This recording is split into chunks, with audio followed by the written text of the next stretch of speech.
sont bien là. Hein. Ouais, ils sont bien là, ils sont bien là. Est-ce qu'il y a autant de monde que hier? J'essaye de voir. Ouais, c'est à peu près ça. Hein. On va compter. Vous comptez de 1, 2... Qui était là hier? Et vous l'avez déjà vu? Faut que j'arrête de... Donc il faut pas que je fasse les mêmes vannes aujourd'hui. Ça va être très compliqué. Quand on fait une espèce de conf... Non, vous aurez le droit aux mêmes vannes, un peu recyclées. Ça va être un peu pourri, hein, je suis désolé. Bah écoute, si Mathieu tout est prêt pour toi, moi écoute, je te laisse parce qu'ils sont venus pour toi. Vous êtes venus pour Mathieu, c'est ça hein? Bon, t'es entre de bonnes mains, hein? Oui, bah oui. Eh bah écoute, profite bien de ton hard-to-play. Merci. Alors les conférences, je sais pas si vous en avez déjà vu, ça se passe toujours de la façon suivante, c'est-à-dire que, histoire qu'on ait un petit lien avec le public, une petite discussion, il y a un micro qui va tourner à un moment donné, on va pouvoir poser des questions, vous allez pouvoir poser des questions. Mais avant cela, je vais faire le même truc que j'ai fait hier parce que c'est un truc qui m'intrigue, de connaître un petit peu la tranche d'âge de mon public. Ceux qui sont au lycée, levez la main. D'accord. Ceux qui sont au-dessus du lycée. Oh, c'est plus vieux qu'hier, tiens. Ah, les blagues seront un peu plus matures aujourd'hui, c'est-à-dire. Qui est au collège? Ah, c'est plus de ce côté. Ah, c'est original. Qui est en école primaire? Par pitié, toi. Ouais, ça c'est chaud, mec. Genre, tu peux te taper ta prof, easy, quoi. Ah, c'est elle ta prof? Salut, madame. C'est illégal ce que vous faites. Je vais vous dénoncer. J'aurais été un très très bon nazi. Bref.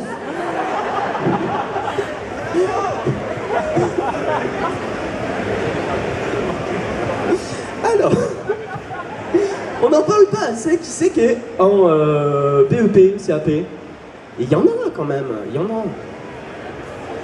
Yes. Vous êtes en quoi? Artisanat, métier d'art? Visuel, d'accord. C'est un nom à rallonge pour dire que tu fais quoi en gros?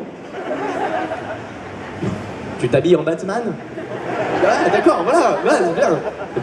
BAP Batman, tu vois. Chacun son Gotham, après il y aura des justiciers partout, ça sera bien ça. Non mais c'est bien, parce qu'il y a la criminalité qui augmente dans ce pays. Il nous faut des justiciers, c'est bien, c'est bien. J'aime beaucoup le style. Qu'est-ce que je voulais dire? Bref. Excusez-moi, je suis un peu fatigué aujourd'hui. J'ai besoin un petit peu de vos encouragements. Est-ce que vous êtes là, s'il vous plaît? Ça me fait du bien, mes tympans, j'aime bien ça. J'aime bien perdre un petit peu des décibels, c'est assez intéressant. Alors, il y a un micro qui tourne ou pas du tout? Non? Non. Bah, je vais m'en occuper moi-même. Alors, qui c'est qu'on a devant? Qui c'est qui a une question? Bonjour. Mais non, attends. Qui veut poser une question? Toi, tu veux poser une question? Alors, nous, on a plein de questions. En fait, on va tout regrouper. Donc, tu choisis la question à laquelle tu veux répondre.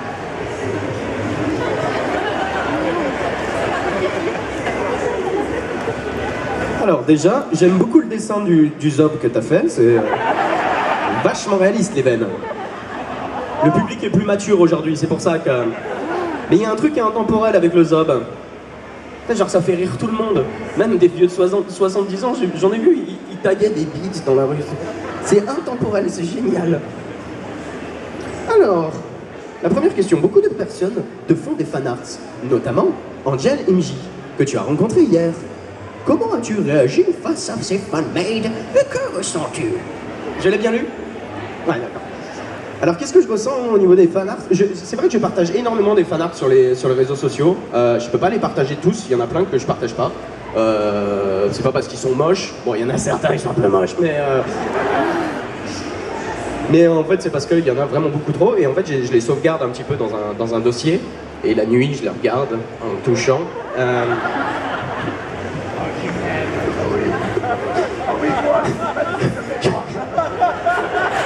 J'ai l'image de moi... Non, allez. Je voulais rebondir sur un truc. Il y a un truc qui me fait mourir de rire. Bon, je réponds après à votre question. Il y a un truc qui me fait beaucoup rire. Par exemple, il y a beaucoup de fans qui viennent avec... par exemple, la dernière fois, on m'a offert une écharpe avec brodé SLG dessus. C'est super gentil. Mais imagine que je la porte dans la rue. J'ai des mugs SLG, j'ai des coussins, j'ai des écharpes, ça fait ultra mégalo. Quand les types arrivent chez moi, déjà il y a le décor et tout est SLG. Et ouais, je m'aime bien. Et le pire, c'est si j'affichais tous les fanarts, tu vois, sur un mur, ça pourrait remplir tout un mur, tu vois.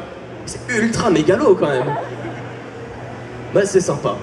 Bref, comment je réagis face à ces fan-made? À lui en particulier? À lui en particulier, je sais pas si vous aviez, pour resituer un petit peu le personnage, c'est celui qui avait fait la complainte du geek. C'était une... après il avait fait sur la disparition du prof, et il avait fait sur le patron l'orgasme gargantuesque. Très dur à se dire ce mot, gargan, oh non de Dieu. Et non, j'ai super bien réagi, enfin je vais pas mal réagir. Mais pourquoi tu fais de... Non, c'est super gentil. En plus, c'était la première fois qu'il y avait vraiment une vidéo faite pour ça, avec une musique qui avait été écrite. Et du coup, je sais le travail que ça représente, et du coup, j'étais un peu touché. Je faisais, oh là là, c'est trop mignon. Et puis après, je me suis masturbé devant... Allez, retournez dans votre esprit, à voir cette image. On va passer à la deuxième question. Quel est ton ressenti face aux fanfictions? Alors pour ceux qui ne le savent pas, il y a énormément de fanfiction sur SLG, mais aussi avec une personne que vous allez nommer Antoine Daniel, oui. Et toutes les fanfictions qu'il y a avec Antoine Daniel, c'est quand même relativement très gay. Et en gros, au début j'en lisais quelques-unes, je disais, oh bah, oula, c'est osé. Oula, quelle belle verge. Et le plus drôle en fait, c'est quand je m'intéressais à l'auteur. Généralement c'est des meufs de 15, 16 ans, et tu te dis mais qu'est-ce qu'elles ont écrit, nom de Dieu? Et qu'est-ce qui se passe dans leur tête? Moi ces gens, j'étais pas si fou. Vous êtes vraiment trop en avance les filles. Un petit peu de démagogie, ça marche toujours bien. Donc qu'est-ce que je ressens face aux fanfics? Bah, je peux pas toutes les lire, il y a du boulot certes, mais après, pour tout ce qui est fanfic avec Antoine, je trouve que ça tourne un peu en rond. Mais bon, des fois on en lit ensemble pour rigoler, quoi. J'ai vu qu'il y avait d'autres personnages qui étaient rajoutés. J'en ai vu une avec Nio. Alors Nio, c'est un graphiste de jeuxvideo.com. Il a été rajouté en plein milieu. Il fait partie de la partouze maintenant, on ne sait pas. Ah, ça passe mal. Bon bref, comment vis-tu? Ouais, il y a que des questions, toi. Ça vous dérange pas que je lise la fiche? Oh, ils s'en foutent. Ils sont assez ouverts. Comment vis-tu ta notoriété? Relativement bien. Je sais pas si on peut mal vivre une notoriété, dans le sens où il y a quand même relativement plein d'avantages. Il y a des inconvénients, mais... Après, en même temps, notoriété, en fait, vu que ça fait 3 ans que je fais ça, un peu plus de 3 ans, j'ai pas eu du jour au lendemain, j'étais pas l'anonyme qui passait du type un peu connu. Ça a fait une évolution croissante, donc du coup tu t'adaptes. Ça a fait une évolution croissante, pas comme ma taille. Humoriste, génial. Quel public formidable. Donc non, je la vis pas mal ma notoriété. C'est quand même assez cool de faire ce qu'on fait. C'est quand même sympa. Encore une question. Comment appréhendes-tu ton nouveau rythme de 2 semaines? Je suis très fatigué. Et là normalement il y a un épisode qui devrait sortir ce vendredi, si je respecte les 2 semaines, mais non. C'est-à-dire que je rentre demain à Paris et j'ai rien écrit, j'ai quelques vidéos, mais... Ah ouais, bravo. En fait, pour rien vous cacher, je m'étais dit en allant à Artouplet, je fais Artouplet, le soir je rentre à l'hôtel et je travaille un peu. C'était sans compter que c'était à Nantes. Que les Nantais ils déconnent pas. On a parlé de cidre un petit peu hier. Ben, je peux vous assurer que c'est pas du cidre les mecs. J'en ai même pas vu la couleur du cidre. Le ferrailleur, ouais. Le ferrailleur c'était bien. Genre hier soir, petite anecdote personnelle, c'est ma première visite à Nantes. Du coup je sors du ferrailleur, il y avait un concert d'Andreas et Nicolas. Je sais pas si vous connaissez Andreas et Nicolas. Si vous connaissez pas Andreas et Nicolas, c'est du génie, allez écouter, c'est un groupe de musique. Et je sors du ferrailleur, il était 2h30 à peu près, 3h, je sais plus. Et j'arrive sur c'est des espèces de quais, je sais plus comment ça s'appelle ce quartier. Il y a des quais. Le hangar à bananes. Le hangar à bananes. C'est génial comme avec une intonation de voix différente, tout peut changer. Bref. Du coup, je sors du bar. Et je titube un peu pour essayer de trouver un taxi, genre, il est où mon hôtel? Et je vois une espèce de meuf qui est en train de se faire tirer et taper dessus. Et genre, plein de gens qui sautent partout. Et c'était une émeute. Et moi, je me retrouvais au milieu et j'avais rien à voir. Et je faisais, mon taxi, qu'est-ce qui se passe? Et je me suis dit quand même que relativement, Nantes était une ville qui bougeait pas mal. Et je pense que c'était un incident ponctuel. Vous allez me dire, non, on n'est pas tous des bagarreurs à sang chaud, mais c'était un peu drôle de sortir un petit peu dans l'anarchie de cette rue. J'ai divagué là, je sais plus où j'en étais. Vague. Merci. Comment t'es venue l'idée du fil rouge? Ah oui, de la scénarisation. J'ai une version officielle et j'ai une version officieuse. Tu préfères laquelle? La version officielle, dit-il avec fierté, c'est un truc que j'ai réfléchi pendant tout l'été. J'avais écrit le début, la scénarisation et la fin, tout était prêt, et j'ai juste mis ça en place, et je vais faire ça pendant toute la saison 5. La version officieuse... J'ai fait le premier épisode de Renaissance du Phénix, et en fait il était en cours de montage. Et je voulais faire un trailer, parce que généralement chaque année je fais un trailer de la saison, parce que ça m'amuse, et que ça rapporte quand même relativement plein de thunes. Et du coup je fais ce trailer, et je me disais, qu'est-ce qui peut être marrant et un peu creepy? Du coup j'ai fait le type derrière les écrans. Mais en septembre, j'ai sorti ce truc, et je savais pas qui était le type derrière les écrans. Est-ce que je sais qui est le type derrière les écrans? Je suis pas encore convaincu. J'ai quelques idées. Bon, la plupart de la toile pense que c'est Antoine, à cause des cheveux. Ah ouais, c'est vrai qu'une coupe comme ça, il y en a pas mille. Mais, non, ce n'est pas Antoine. Je peux le dire clairement que ce n'est pas Antoine qui est derrière le fauteuil et qui souhaite ma mort. Même si, parfois, on se déteste. Non, on s'aime bien, arrêtez. Arrêtez de faire... Oh non, c'est bon. Ah, c'est... Oh, non, public. Oh. Allez. Donc non, oui, la version officieuse, c'est que j'ai commencé à écrire sans savoir ce qui allait à la fin, et je continue de faire ça. Mais pour l'instant, j'ai des bonnes idées, et je pense que je vais garder cette version que j'ai dans la tête, ce que je ne vous dirai pas, bien entendu, parce que c'est du spoiler, mais voilà. Je te rends ton papier, avec amour. C'est des cookies, ouais, mais je suis allergique aux cookies. Non, j'ai pas très faim. Je suis un peu ballonné, j'aurais pas dû manger ce yaourt. Une autre question? Oui, monsieur devant.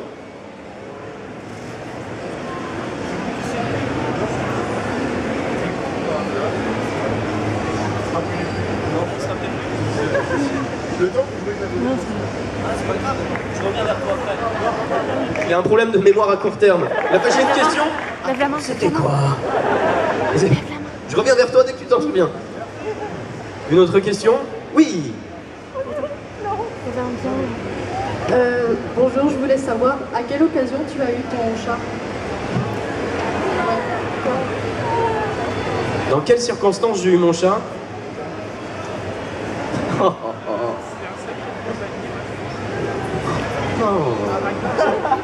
C'est dégueulasse.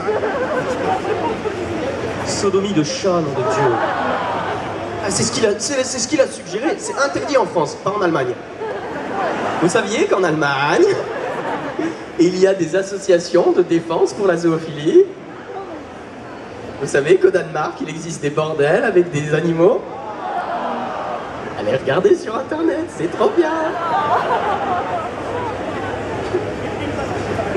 Bref.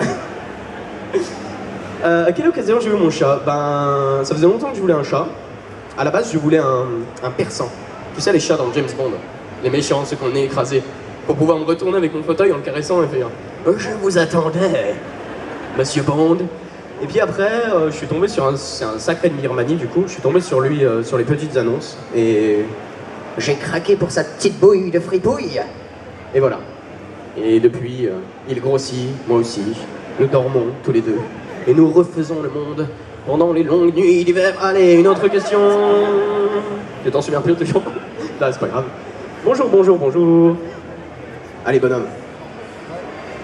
Pourquoi t'as choisi un déguisement à panda? C'est une très bonne question. C'est une très bonne question. Pourquoi j'ai choisi un panda alors que j'aurais pu choisir un Pikachu ou un renard?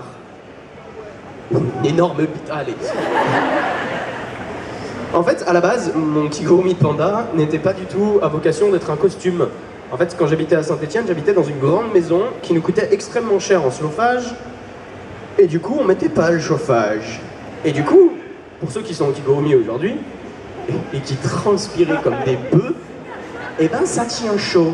Et la nuit, quand t'as pas de chauffage, eh ben c'est relativement cool. Et tu te balades toute la journée avec. Au bout d'un moment, tu te rends compte que ça fait 2 semaines que tu le portes et qu'il commence à se désagréger sur ta propre peau. Donc t'en mets un autre par-dessus. Ouais. Allez, les fluides, tout ça. On aime bien les fluides.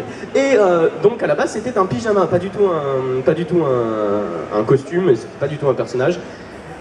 Et à un moment, je sais pas pourquoi, je me suis dit que ça allait être drôle de mettre un panda dans un épisode. Je me souviens plus trop l'épisode lequel c'était. Je crois que c'était un truc sur Call of Duty, il me semble. Et j'avais mis ce costume de panda, mais à l'époque il avait pas de personnalité et puis il chantait pas. Et puis au bout d'un moment, j'ai fait l'instant panda parce que je trouvais absurde l'idée de mettre à côté un panda qui chante. En soi, c'est absurde. Donc c'est comme ça que l'instant panda est né. Et après, le personnage du panda, lui, est né. Le personnage du panda qui me permet, pendant les dialogues, en fait, le personnage du panda, il est un peu cynique, un peu terre à terre, et du coup, il permet de rebondir en fait sur des phrasés en donnant son point de vue, et du coup, paradoxalement, en donnant un certain point de vue aussi du public. Il va avoir parfois, pendant les dialogues, il va avoir une espèce de mini-débat entre le personnage du présentateur et le panda, et ça permet aussi d'avoir 2 points de vue, de 2 poids, 2 mesures, et le panda il sert à ça. Et j'aime de plus en plus l'utiliser par rapport à ça, le panda. Et puis au final, les pandas c'est quand même cool. Je pense qu'on est la dernière génération qui verra les pandas vivants. Et ça, c'est vraiment triste. Oh, c'est tellement mignon. Mais la sélection naturelle fait qu'ils vont tous crever. La vie, c'est de la merde. C'est quand même relativement bien d'être un humain. Vous êtes jamais posé la question de savoir que sur cette planète, il y a quand même un truc vachement important. Sur cette planète, toutes les espèces vivantes finissent relativement par se faire bouffer. C'est-à-dire que toi, tu finis ta vie, si tout se passe bien, dans ton lit en disant « Oh, ça va bien se passer ». La gazelle, elle se fait égorger. Ils se font tous bouffer. Alors c'est bien d'être un humain. L'humain représente. Une autre question? Yes? Elle est revenue? Bien. C'est là qu'il me dit « Oh non, je me suis... » Quel jeu vidéo tu préfères, en fait, tout simplement? On m'a posé hier, quel jeu vidéo je préfère? Quel jeu... Ouais, tu peux y répondre. Mass Effect, The Witcher. En fait, le prochain jeu que j'attends énormément, c'est The Witcher. Il y a des gens qui pensent, parce que je mets énormément de trucs sur The Witcher, de l'OST, ou... Et il y a des gens, pendant un moment, ils pensaient que j'étais payé par, je crois que c'est CD Projekt, l'éditeur. Et que du coup, je partageais pour me faire un petit cachet. Mais non, en fait, je suis vraiment fan de The Witcher, et The Witcher 3, il va être trop bien. Si vous ne connaissez pas la saga, c'est vraiment cool. Il y a même les bouquins, et les bouquins, ils sont vraiment bien. Si vous aimez un peu l'heroic fantasy, mais vraiment très très cynique, et c'est super cool à lire. Une autre question? Oui. Monsieur? Est-ce que c'était toi le poulet hier soir au concert? Et pour recadrer le contexte, hier j'étais au concert d'Andreas et Nicolas, et en fait il y avait une personne dans un costume énorme de poulet qui s'occupait de faire le mixage, non, on fait les balances ou la technique, bref. Il s'occupait de faire la technique, et non, ce n'était pas moi, pas du tout. Moi j'étais caché dans un endroit du parc. En fait c'est l'avantage quand tu fais 1m60, tu vois. C'est-à-dire que dans une salle remplie de métalleux qui font tous 2 mètres, c'est vachement simple de se cacher, tu vois. T'es comme ça, un petit peu comme une fouine, tu voles des bières. Et question suivante. Parce que je lui ai volé sa bière, c'est pour ça que je dis ça. Oui, Madame Assassin's Creed. Comment est-ce que tu as rencontré Alexis et Kevin? Alors, comment j'ai rencontré Alexis et Kevin? Pour recadrer encore le contexte, peut-être que certains ne savent pas qui sont Alexis et Kevin, c'est ceux qui font l'émission Breakfast in Backstage. Et Alexis, du coup, depuis la saison 5, c'est celui qui m'aide à coécrire les épisodes et qui m'aide énormément à la technique. C'est-à-dire que, en espérant qu'il ait bossé, ouais mais non, en fait il bosse pas tout seul de son côté, c'est-à-dire qu'on bosse à deux. Et en fait lui il m'aide énormément à la technique, c'est-à-dire qu'avant je tournais tout seul, j'avais personne derrière la caméra, donc j'étais obligé de mettre ma caméra, faire ma blague, changer ma caméra de place, et ainsi de suite. Donc je perdais un temps monstre. Et du coup, ben, lui, grâce à lui, ça m'aide. Comment je les ai rencontrés? Quand je suis arrivé sur Paris, je connaissais personne. Et je les ai rencontrés, j'ai rencontré Alexis et son frère dans un bar. Vecteur de connaissances depuis le début de l'humanité. Ouais. On se refait pas. Là, je viens de Saint-Étienne. Y'a que ça à faire là-bas. Ou aller à la mine. Et franchement, aller à la mine, ça craint. J'ai vu des canaris qui sont descendus, ils sont jamais remontés. C'est vraiment pas drôle. Et à la base de la base, je viens même pas de Saint-Étienne, je viens d'Auvergne. Le fromage, le saucisson et le vin. La seule activité, c'est d'être bourré. Les mecs, en Auvergne, en Haute-Loire, ils ont encore des alambics dans leur cave. C'est interdit. Et ça date de l'époque de Napoléon. Et les mecs, ils font une verveine. Un truc complètement fou. Il y a des flammes à l'intérieur, on ne sait pas. Oui, je ne l'ai pas bu d'ailleurs. C'est une discussion privée, tout le monde s'en fout, mais... Bref, je crois que j'ai répondu à la question. Donc, question suivante. Oui, Madame Panda.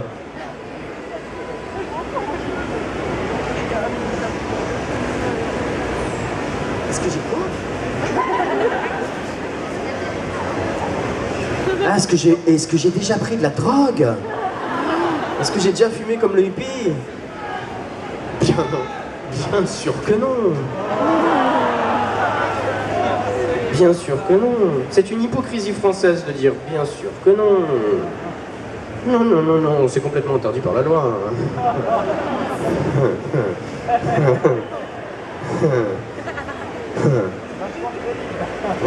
Non mais en fait, c'est... Par rapport à ce sujet, c'est en fait...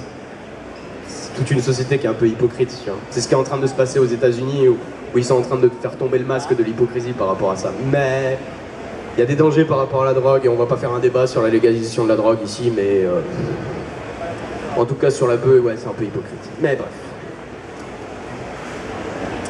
Question suivante. Manon.